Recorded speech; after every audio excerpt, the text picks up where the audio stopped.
এই জিনিসটা গত 1 মাস আগে আমি কিনি। এটা মূলত একটি মিনি ফ্রিজ। হ্যাঁ, সাইজ এটুকু, বাট এটা আসলে একটা ফ্রিজ। আপনাদের কি খেয়াল আছে আমার চ্যানেলের একদম ফার্স্টের দিকে আমি একটা ভিডিও দিয়েছিলাম, সেখানে একটি ফ্রিজ তৈরি করা হয়েছিল। আমি নিজে একটা ফ্রিজ তৈরি করি মাত্র 700-800 টাকাতে, এরকম একটা মিনি ফ্রিজ। তো এটাও একদম সেম। দেন আমার মনে হলো আসলে কি এই ছোট ফ্রিজটা ওই একই টেকনোলজিতে তৈরি করা হয়েছে কিনা। এইটা দেখার জন্য আমি এই ফ্রিজটা নিজেই কিনে নেই এবং ফাইনালি 1 মাস ব্যবহার করার পরে আপনাদের সামনে এটা নিয়ে হাজির হয়ে গেলাম। আজকের ভিডিওতে আমরা এই ফ্রিজ নিয়ে বিস্তারিত আলোচনা করব, এর ভালো দিক খারাপ দিক, কারা কিনবেন কিনবেন না, এবং আসলে এটা ভ্যালু ফর মানি কিনা, সেই বিষয়গুলোই আজকের ভিডিওতে আমরা জানতে চাই। এটা মূলত ব্যাসুস ব্র্যান্ডের একটি ফ্রিজ। ব্যাসুস ব্র্যান্ডের বিভিন্ন পাওয়ার ব্যাংক, বিভিন্ন কি বলে ওই যে ফ্যান ট্যান, অনেক কিছু বাংলাদেশ মার্কেটে পাওয়া যায়। তো এটাও ঠিক তেমনি একটা প্রোডাক্ট। তাদের প্রোডাক্ট কোয়ালিটি খারাপ না, দেখতে যেমনটা দেখছেন ছোট। এটা টোটালি প্লাস্টিক পলিকার্বনেট দিয়ে তৈরি। কালারটা আর কি একটু মেহেলি কালার। আমি যেখান থেকে কিনি সেখানে আসলে এই সেম কালারেই ছিল, যার ফলে আমার অন্য কোনো অপশনও ছিল না, আমি চয়েস করতে পারিনি। তো যাই হোক, আমার ইচ্ছে ছিল ভিতরের আসলে কাজটা কি সেটাই দেখার। সো এই তো, এর একটা পাশ খোলা যায়, ফ্রিজের মতো, রেগুলার ফ্রিজের মতোই একটা পাশ খোলা যায়। তবে দুঃখের বিষয়, ভিতরে আপনি কোনো আলাদা কোনো কম্পার্টমেন্ট পাচ্ছেন না বা কোনো শেলফ পাচ্ছেন না, জাস্ট নিচেই রাখতে হবে এরকম। বেসিক্যালি এই ধরনের ফ্রিজগুলো ব্যবহার হয়ে থাকে কী কারণে? ভিতরে তো দেখলেনই কোলা ড্রিঙ্কস রাখা রয়েছে, এগুলো রাখার জন্যই। তবে আপনি চাইলে অন্য পারপাসও অবশ্যই ব্যবহার করতে পারবেন, সেগুলো নিয়ে আমরা নিশ্চয়ই আলোচনা করব। তো ডিজাইনের দিক থেকে দেখুন, উপরে এই যে একটা পেপারের মতো রয়েছে, এটা রাবারের। যদি আপনি ফ্রিজের উপরে কিছু রাখতে চান সেই ক্ষেত্রে এর উপরে রাখতে পারেন, স্ক্র্যাচ পড়বে না, বা অন্য কোনো কারণ আছে কিনা আমি জানি না। আর এই পাশটা, হ্যাঁ এই পাশটা টোটালি সেম থাকছে। রেয়ার প্যানেলটাতে আমরা বেশ বড় রকমের ভেন্ট দেখব, যেমন এখানে ভিতরে একটা ফ্যানও দেখা যায়। তারপরে এই পাশে একটা ভেন্ট থাকছে, এই পাশে একটা ভেন্ট থাকছে, এবং যদি আপনি ভালো করে খেয়াল করেন হিট সিঙ্ক লক্ষ্য করবেন। এটুকুই। পোর্টস অ্যান্ড বাটনে পাওয়ার ইনপুট লাইন, তার পাশেই থাকছে একটি স্লাইডার যেখানে আপনি অন অফ পাবেন। আসলে মূলত এখানে 3টা ভাগে কাজ করে, মাঝামাঝি যদি রাখা হয় সেক্ষেত্রে ফ্রিজটা অফ থাকবে। আপনি যদি লেফট সাইডে টেনে নেন তাহলে হিটিং। এটা শুধু ফ্রিজ না, এটা দিয়ে আপনি চাইলে খাবারটা আবার গরমও করতে পারবেন। আর ডান সাইডে নিয়ে গেলে আপনি সেখানে দেখতে পাবেন এটাকে ঠান্ডা করার জন্য রেফ্রিজারেশন। আর পরে আরও একটি বাটন থাকছে, এটা মূলত সাইলেন্স মোডে রাখতে পারবে এটাকে, আর নর্মাল মোডে রাখতে পারবে। নর্মাল মোডে ফ্রিজটা হালকা একটু নয়েজ দেয়, আর সাইলেন্স মোডে এটা তেমন কোনো নয়েজই দেয় না বলা যায়, এই আর কি। তবে যদি আপনি নর্মাল মোডে রাখেন সেক্ষেত্রে দ্রুত সময়ের মধ্যে ফ্রিজটা ঠান্ডা হয়, আবার দ্রুত সময়ের মধ্যে গরমও হয়। গরমের প্রসঙ্গ নিয়ে আমরা বিস্তারিত পরের ভাগে আলোচনা করব। তো ফ্রিজটা খোলার জন্য আপনি রাইট সাইডে দেখবেন, ফ্রিজের সামনে রাইট সাইডে এখানে একটি হাতলের মতো রয়েছে, এটা একটু চেপে টান দিতে হয়, টান দিলে পরে এটা খুলে আসে। ভিতরের দিকটা আমি যেমনটা বলছিলাম একদমই ক্লিন, তেমন কিছুই নেই এখানে। জাস্ট যে কোনো কিছু আপনি ভিতরে রাখতে পারবেন, এই ধরনের কোলা বা ড্রিঙ্কস, এই সমস্ত কিছু, পুরো ঠান্ডা হয়ে আছে, কোলা ড্রিঙ্কস এই সমস্ত কিছু রাখা যাবে। আর ভিতরের পার্টে আমরা এই মাছ থেকে ওই সাইডের অংশটা, মানে ভিতরের দিকটাতে ওইটা মেটালিক, আর সামনের অংশটা প্লাস্টিক দিয়ে তৈরি। দরজার সামনের অংশটাও প্লাস্টিকেই তৈরি। ভিতরে আমরা যদি একটু ভালো করে খেয়াল করি, এখানে একটা জায়গা আপনি স্কোয়ারের মতো দেখবেন যার উপরে স্ক্রু টাইপের কিছু আছে। মূলত এই অংশটাই ঠান্ডা হয়, এই অংশটাই আবার গরম হয়। এবারে যদি আমরা আবার একটু ফিরে যাই আমার তৈরি করা ফ্রিজের কাছে, যেটা আমি তৈরি করছিলাম আরও 2-3 বছর আগেই মনে হয়। তো ওই ফ্রিজে আমরা কি টেকনোলজি ইউজ করছিলাম? পেলটিয়ার, হয়তো আপনাদের খেয়াল আছে। ঠিক সেম টেকনোলজি ব্যবহার করছে এখানে ব্যাসুস। আমি জিনিসটা দেখে একটু মজাই পেয়েছি। তো বেসিক্যালি এই পার্টটাই ঠান্ডা হয়, এই পার্টটাই গরম হয়। ভাই ব্রাদার, যদি ওই ভিডিওটা দেখতে চান, আমি যে ফ্রিজটা নিজেই তৈরি করছিলাম, সেটা আপনি দেখতে পারেন, ডেসক্রিপশনে লিঙ্কটা দেওয়া থাকবে। আমার যা মনে হয় এখানে 2টা পেল্টিয়ার রয়েছে, একটা গরম হয় আর একটা ঠান্ডা হওয়ার কাজে ব্যবহার হয় আর কি। সো ফ্রিজটাতে আপনি যদি কানেকশন দেন, মানে ভোল্টেজ দেন, সেই ক্ষেত্রে মোটামুটি জাস্ট 4-5 মিনিটের মধ্যে এটা 20 ডিগ্রিতে চলে আসে। হ্যাঁ, 20 ডিগ্রিতে চলে আসে। আমরা পরিমাপ করে দেখছিলাম এবং আপনারা নিশ্চয়ই এখন দেখতে পাচ্ছেন যে এটা 20 ডিগ্রিতে আছে। আমরা তারপর আপনাদেরকে অবশ্যই দেখাবো আসলে কতটুকু সময়ের মধ্যে এটা 20 ডিগ্রিতে আসে, কতটুকু সময়ের মধ্যে এটা আবার গরম হয়। তার আগে চলুন আমরা একটু রেগুলার বাসাবাড়িতে যে ফ্রিজগুলো আমরা ব্যবহার করে থাকি সেইখানে একটু দেখে আসি আসলে ওই ফ্রিজটার নর্মাল মোডে কতটুকু ঠান্ডা থাকে। যেহেতু এই ফ্রিজটাতে ডিপ নেই, সো আমরা ডিপ ফ্রিজের সাথে কম্পেয়ার করবো না, অবশ্যই আমরা জাস্ট নর্মাল মোডের সাথে কম্পেয়ার করব। নর্মাল মোডে আমাদের বাসাবাড়ির ফ্রিজগুলোতে আমরা কি দেখতে পাই?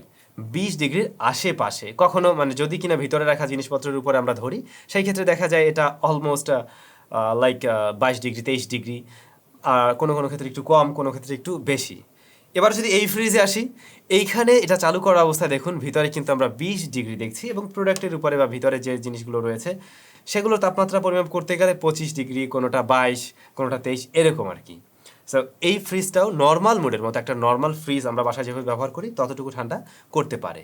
কিন্তু এখানেও একটা কথা আছে, আপনি ভিতরে যে সমস্ত জিনিস রাখছেন সেটা যদি একটু ভিতরের দিকে একদম চেপে রাখেন তাহলে বেশি ঠান্ডা হয়, যদি একটু সামনের দিকে রাখেন সেগুলো একটু কম ঠান্ডা হয়। যেমনটা বলছিলাম, এই ফ্রিজে ঠান্ডা করার পাশাপাশি আপনি চাইলে খাবার বা পানি গরম করতে পারবেন। তো গরম করার জন্য কি করতে হবে, ফ্রিজের পিছনে আপনি দেখবেন একটা স্লাইডার রয়েছে এবং হিটিং মোডে জাস্ট নিয়ে নিতে হবে। হিটিং মোডে দেওয়ার সাথে সাথে ফ্রিজটা মনে হয় খুব দ্রুত সময়ের মধ্যে গরম হয়ে যায়। আমরা দেখছিলাম নর্মাল থেকে জাস্ট 30 সেকেন্ডের মধ্যে এটা মোটামুটি 39 ডিগ্রিতে চলে আসছিল। দেন একটু সময় 1 মিনিট, 2 মিনিট, 4 মিনিট করে এটা প্রায় 56 ডিগ্রির কাছাকাছি চলে আসে। দেন আমরা একটু পানি রাখি এটাতে গ্লাসে করে এবং আমরা দেখলাম যে হ্যাঁ, পানিটাও খুব দ্রুত সময়ে গরম হচ্ছিল। সেই ক্ষেত্রে প্রায় পানি মনে হয় 48 ডিগ্রি বা 50 ডিগ্রির কাছাকাছি চলে আসছিল, যা বলা যায় 5 মিনিটের মধ্যে আর কি। সো আপনি চাইলে পানিটা নিয়েও গরম করতে পারবেন, তবে অনেক বেশি গরম হবে, ওভেনের মতো হবে এমন কিন্তু মোটেই না। তো এই ফ্রিজ আসলে একদম ঠান্ডাও হয় আবার গরমও করা যায়, কিছুটা গরম করা যায়। তো ঠান্ডা হওয়ার বিষয়টা আমরা যদি আমাদের রেগুলার ফ্রিজের নর্মাল মোডের কথা বলি তাহলে অলমোস্ট তার কাছাকাছি। ভিতরে যে সমস্ত জিনিস রাখবেন, চকলেট বা যেটা বলছিলাম যে ভিতরে রয়েছে কোলা টোলা ড্রিঙ্কস, এগুলো যদি একটু পিছনের দিকে চাপিয়ে রাখেন তাহলে একদম ঠিকঠাকভাবেই ঠান্ডা হয়।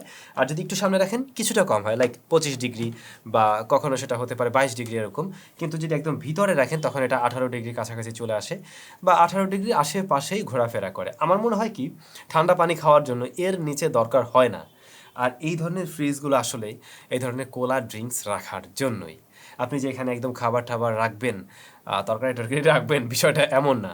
আপনি চাইলে কিছু মেডিসিন এতে রাখতে পারেন, যেমন ধরুন ইনসুলিন যে মেডিসিনগুলো রয়েছে বা আরও অনেক ধরনের মেডিসিন আছে যেগুলো রাখার জন্য ফ্রিজ বা একটু ঠান্ডা জায়গার দরকার হয়।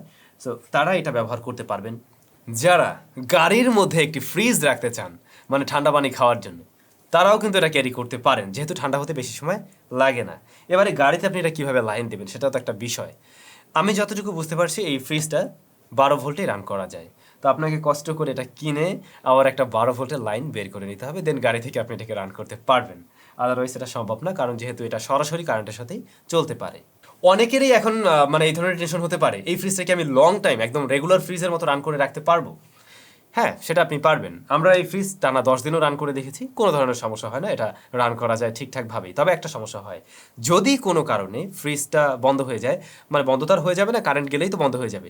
তো সেরকম যদি কিছু হয় তাহলে অবশ্যই আপনি একটু খুলে দেখবেন, কারণ ভিতরে পানি জমতে পারে। আমরা দেখছিলাম যে ফ্রিজ যদি 1-1.5 ঘন্টা বন্ধ অবস্থায় থাকে তাহলে ভিতরে আস্তে আস্তে করে বিন্দু বিন্দু পানি জমে যায়। সো সেই জায়গাটা একটু মানে খেয়াল রাখতে হবে। আর আরেকটা ব্যাপার আপনাদের একটু দেখিয়ে রাখছি, এই ফ্রিজটা যদি ঠান্ডাই হয় আপনারা ভিতরে যদি একটু ভালো করে খেয়াল করতে পারেন, এই যে পিল্টারের যে অংশটার কথা আমি বলছিলাম, এই অংশটাতে কিন্তু আমরা বিন্দু বিন্দু পানিও দেখতে পাচ্ছি। তাহলে এবারে কিছু প্রোস অ্যান্ড কনস নিয়ে আলোচনা করা যাক, ভালো দিক এবং মন্দ দিক। ভালো দিকটা নিয়ে যদি ফার্স্টে বলি, আগে আসলে দামের বিষয়টাও আসবে, রাইট? দাম, এই ফ্রিজটা আমি কিনেছিলাম 7,200 টাকা দিয়ে। 7,200 টাকাতে আপনারা হয়তো এই ফ্রিজটা পেয়ে যাবেন। বাংলাদেশে খুব বেশি অ্যাভেলেবেল নেই, তবে যদি কেউ কিনতে চান আমি যেখান থেকে নিয়েছিলাম তাদের লিঙ্ক ডিসক্রিপশনে দেওয়া থাকবে, চাইলে আপনি অবশ্যই নিতে পারবেন। তো এই দামে আমি ভালো দিকের মধ্যে দেখছি, হ্যাঁ এটা আসলে ফেক না, এটাতে ঠান্ডা হয়, গরমও হয়, গরমের তুলনায় ঠান্ডাটা একটু বেশিই হয়। অর্থাৎ আপনি ফ্রিজ হিসাবে এটাকে কাজে লাগাতে পারবেন যদি কিনা ভিতরে পানি বা এই ধরনের কোলা টোলা ড্রিঙ্কস রাখতে চান বা ওষুধ টষুধ রাখতে চান। দেন এটার কোয়ালিটি, বিল্ড কোয়ালিটি, হ্যাঁ বিল্ড কোয়ালিটিটাও অবশ্যই ভালোর মধ্যে পড়বে। এটা প্লাস্টিক বিল্ড হলেও এর কোয়ালিটি খারাপ না, ভালোই শক্তপোক্ত আছে। আর এটা লাইট ওয়েটের, যে কোনো ছোটো জায়গায় রাখা যায়, এটাও ভালো দিকের মধ্যে অবশ্যই পড়তে পারে। এবার যদি আমরা একটু খারাপ দিক নিয়ে বলতে চাই, এই ফ্রিজটার দাম আমার মনে হয় আরও কিছুটা কম হওয়া উচিত। হ্যাঁ অবশ্যই আরও কিছুটা কম হওয়া উচিত ছিল, লাইক এটা যদি 5,000 টাকার আশেপাশেও পাওয়া যেত সেই ক্ষেত্রে কিন্তু মোটামুটি একটা ভালো প্যাকেজ হতো অনেকের জন্যই।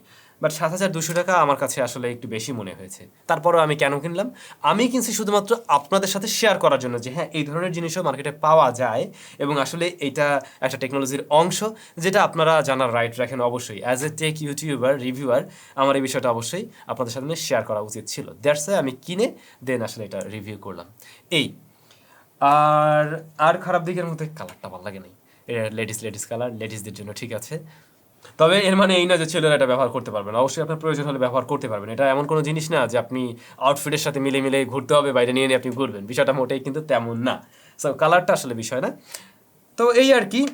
আরেকটা বিষয় থাকতে পারতো, যদি একটা ডিসি ইনপুট লাইন থাকতো, আমি যেটা বলছিলাম যে 12 ভোল্টে এটা রান করা সম্ভব। তো একটা ডিসি ইনপুট লাইন থাকলে আমরা সরাসরি গাড়ি টাড়ি বা যাদের বাসায় ব্যাটারি ট্যাটারি রয়েছে বা সোলার সিস্টেম রয়েছে তারাও চাইলে এটাকে রান করতে পারতো। তো ভাই ব্রাদার, কেমন লাগলো এই অদ্ভুত জিনিসের ভিডিও অবশ্যই কমেন্ট করে জানাবেন। সবাই খুব বেশি ভালো থাকবেন, সুস্থ থাকবেন।